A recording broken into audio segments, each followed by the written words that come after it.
महाराष्ट्र राज्याचे माजी ग्रामीण विकास मंत्री आणि आपल्या राज्याचे ज्येष्ठ नेते सन्माननीय रणजित बाबूंच्या 80व्या वाढदिवसाच्या निमित्तानं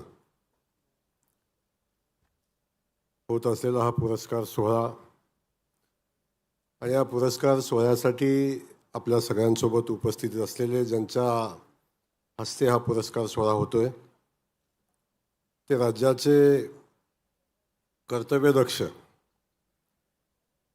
आणि ज्यांनी महाराष्ट्राला प्रत्येक क्षेत्रामध्ये पुढे नेण्याचा संकल्प केलेला आहे. एक विकसित महाराष्ट्राचं स्वप्न ज्यांनी महाराष्ट्राला दाखवलं ते राज्याचे मुख्यमंत्री आदरणीय देवेंद्र फडणवीस साहेब.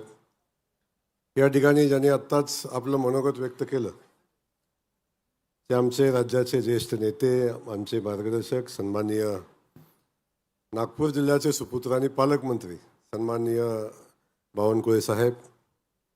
यासोबत ज्यांचा सत्कार आजच्या कार्यक्रमाच्या निमित्तानं होतोय. वास्तविक मी खूप लहान होतो आणि काँग्रेस पक्षाचा कार्यकर्ता होतो.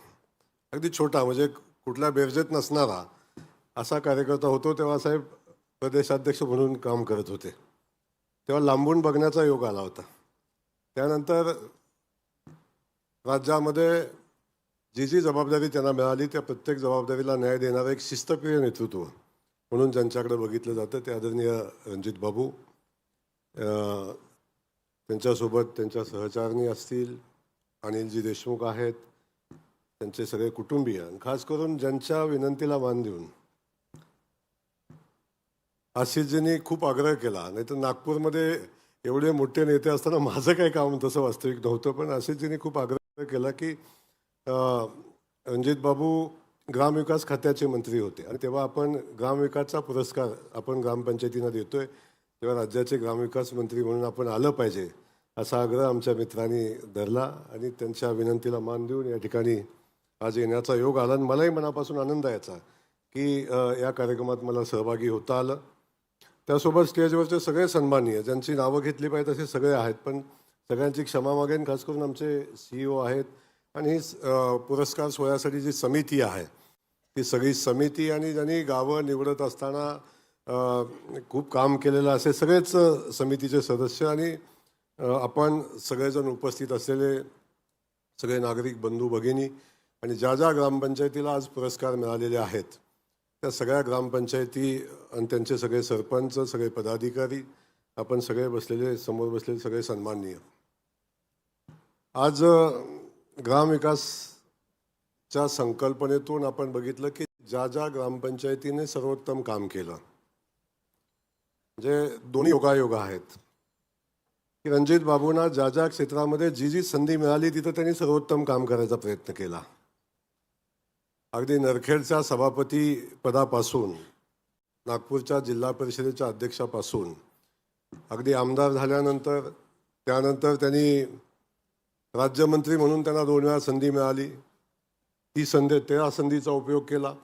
कॅबिनेट मंत्री म्हणून त्यांना 2 वेळा काम करण्याची संधी मिळाली. त्यामध्ये त्यांनी राज्याचा ग्रामविकास खात्याचा मंत्री म्हणून काम करत असताना जलसंधारण असेल आणि ग्रामविकासाच्या प्रत्येक कामामध्ये त्यांनी काम करण्याचा प्रयत्न केला.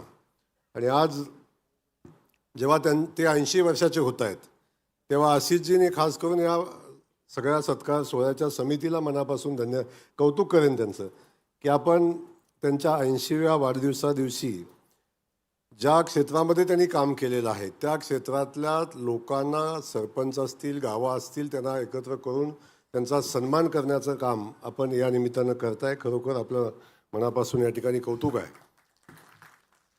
आणि मलाही याचा मनापासूनचा अशीच आनंद आहे की मी मगाशी आल्यावर आमच्या सगळ्या CEO आणि आमच्या डेप्टी COशी साहेब मी बसलो होतो. तेव्हा त्यांनी सांगितलं की ही गावं निवडत असताना खूप प्रचंड मेहनत त्यांनी घेतली आणि ती मेहनत घेत असताना याचा फायदा नक्की झाला की मुख्यमंत्री समृद्ध पंचायत राज अभियान, जे अभियान साहेब आपल्या नेतृत्वाखाली राज्यामध्ये राबवतोय, त्या अभियानाचा खूप मोठा उपयोग या भागातल्या ग्रामपंचायतीला झाला. प्रचंड मोठं काम ग्रामपंचायतीमध्ये झालं आहे. आणि आता साहेब पूर्वी एक ठराविक 2, 3, 4 गावं आपण जिल्ह्यात सांगू शकतो की खूप काम केलं आहे. आता अशी अनेक गावं सांगता येतील की जी गावं त्या तोडीचं काम आज केलेलं आहे. आत्तापर्यंत जे गाव 1 नंबरला होतं ते आता 4थ्या नंबरवर गेलं आहे. आता त्याच्या पुढं जाऊन गावं काम करत आहेत. तसे गाव विकासाचं एक मॉडेल साहेब आपल्या नेतृत्वाखाली मुख्यमंत्री समृद्ध पंचायत राज अभियानामध्ये काम करताना आपण पाहतोय. आता सगळ्या क्षेत्रांमध्ये काम बघितलं आपण, तंटामुक्तीच्या दृष्टिकोनातून असेल, आरोग्याच्या दृष्टिकोनातून असेल, प्रत्येक क्षेत्रातल्या ग्रामपंचायतीला पुरस्कार देण्याचं काम, त्या त्या क्षेत्रामध्ये काम केलेल्या लोकांना आपण पुरस्कार दिलेला आहे. याचं मनापासून या ठिकाणी कौतुक आहे. आज आपण सगळेजण पाहतो की रणजित बाबूंनी ज्या पद्धतीनं काम केलं, हे अगदी काँग्रेस पक्षामध्ये असताना काम केलं, त्यानंतर त्यांनी ज्या ज्या क्षेत्रामध्ये काम केलं त्या त्या क्षेत्रामध्ये त्या क्षेत्राला न्याय देण्याची भूमिका सातत्याने घेतली. आणि म्हणून आपण बघतो की आता आज आशिषच्या रूपानं त्यांचा समर्थपणे वारसा चालवणारं त्यांचं कुटुंबीय, त्यांचे चिरंजीव हे खूप चांगलं काम आज या क्षेत्रामध्ये करतायत, राजकीय क्षेत्रामध्ये, सामाजिक क्षेत्रामध्ये करतायत. पण तुम्ही एका गावखेड्यातला आणि ज्या भागात दुष्काळ म्हणजे माझा मान आणि खटाव तालुका या तालुक्यातला सगळ्यात दुष्काळी भाग या महाराष्ट्रातला कुठला, तर माझा मान खटाव. तर साहेब पुरस्कार आपल्या हातून घेताना खऱ्या अर्थानं ग्रामपंचायतींना मनापासून आनंद होत असेल. कारण ठीक आहे, आपण नागपूरचे आहात, नागपूरच्या मुख्यमंत्री आहात आणि आपण या भूमीचे सुपुत्र आहात. परंतु मला सांगायला अभिमान वाटतो की एका गावखेड्यातला सामान्य शेतकऱ्याचा मुलगा आज राज्याचा ग्रामविकास खात्याचा मंत्री म्हणून काम करतोय.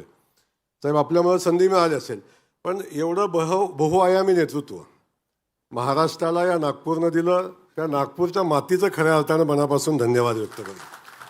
मी एवढं सांगेन की साहेब आपण शहरामध्ये आपण जन्म घेतला आणि शहरातल्या सगळ्या गोष्टी आपल्याला माहिती असतील, परंतु गावखेड्यामध्ये अनेक जाणते राजे झाले आणि त्यांनी अनेकदा भूमिका घेऊन काम करत असताना आमच्या ज्या भागामध्ये ते काम करतात त्या भागातल्या खऱ्या अर्थानं दुष्काळी भागाला न्याय देण्याचं काम कुणी केलं असेल. जलयुक्त शिवारची चळवळ आपण उभी केली. एखादं काम जेव्हा आपण आजही सांगितलं की लोकसहभागातनं ग्रामपंचायतीचं जो विकासाचं काम हातामध्ये घेतलं, जोपर्यंत लोकसहभागाची चळवळ उभी राहत नाही तोपर्यंत ते कार्य कधीही यशस्वी होत नाही. तेच काम आपण जलयुक्त शिवारच्या माध्यमातून केलं. एक लोक चळवळ उभी राहिली आणि आज दुष्काळी भाग दुष्काळमुक्त होताना बघतोय. एका बाजूला जलयुक्त शिवार असेल, दुसऱ्या बाजूला आपण बघितलं की पाण्याचे प्रकल्प. हे माझाच तालुक्याचं उदाहरण घेतलं तर साहेब जानेवारी महिना झाला की आमच्या पुढं टँकरचं संकट असायचं, पाणी आणायला आणि पिण्याच्या पाण्याचं मोठं संकट असायचं. आज मला अभिमान आहे, मी ज्या नेतृत्वाखाली काम करतोय, आज माझा मान खटाव जिथं तुळशी बारशीच्या लग्नाला एक ऊसाचा ऊस आणायला दुसऱ्या तालुक्यातनं आणायचा, बाजारपटांना उतरायचा आणि मग जाऊन तुळशी विकत घेऊन तुळशी बारशीचं लग्न करायचं, त्या तालुक्यात आज साहेब 5 साखर कारखाने आहे आणि 5 साखर कारखान्याला पुरेल एवढा ऊस आणि बाहेरच्या तालुक्यात जातो. आज एक क्रांती झाली आपल्या नेतृत्वाखाली साहेब. म्हणजे ज्या क्षेत्रामध्ये बहुआयामी नेतृत्व एवढ्यासाठी म्हटलं की प्रत्येक क्षेत्रामध्ये आज महाराष्ट्र प्रगतीच्या दिशेने जातोय. कौतुक करायचं म्हणून नाही सांगत, पण इथं आल्यानंतर बोलायची इच्छा झाली म्हणून सांगतो की साहेब प्रचंड मोठं काम म्हणजे अगदी रस्ते विकासाचं असेल, जलसंधारणाचं असेल, सिंचनाचं असेल आणि या औद्योगिक क्षेत्रातलं असेल, हे काम आज इथून होतं आणि ते नेतृत्व आज आपल्या या मातीतून काम करत असतं. अनेक नेतृत्व उभी राहिली या नागपूरच्या मातीमध्ये. त्यामध्ये रणजित बाबूंचंही नेतृत्व तेवढंच ताकदीनं काम करणारं नेतृत्व होतं. आणि इथं आल्यानंतर ज्या पद्धतीनं आपण आशिषजी आपल्या सगळ्या लोकांनी या ग्रामीण भागातल्या काम करणाऱ्या ग्रामपंचायतीचा सन्मान करण्याचा निर्णय घेतला, खऱ्या अर्थानं हीच त्यांच्या कामाची पावती असतो आणि यातून ती ऊर्जा घेऊन पुढं काम करत असतात. ते काम आपल्या हातून या पुरस्कार समिती करते, याचं मनापासून कौतुक आहे. पुन्हा एकदा ज्या ज्या लोकांना पुरस्कार मिळालेला आहे त्या सगळ्यांचं मी मनापासून या ठिकाणी कौतुक करेन. आणि मला या सोहळ्यासाठी आपण निमंत्रित केलं, आपलंही मनापासून धन्यवाद व्यक्त करेन. आणि रणजित बाबूंना उदंड आयुष्य लाभावं, अजून त्यांच्या हातून या जनतेची सेवा व्हावी अशा पद्धतीच्या भावना व्यक्त या निमित्तानं करतो आणि आपल्याला धन्यवाद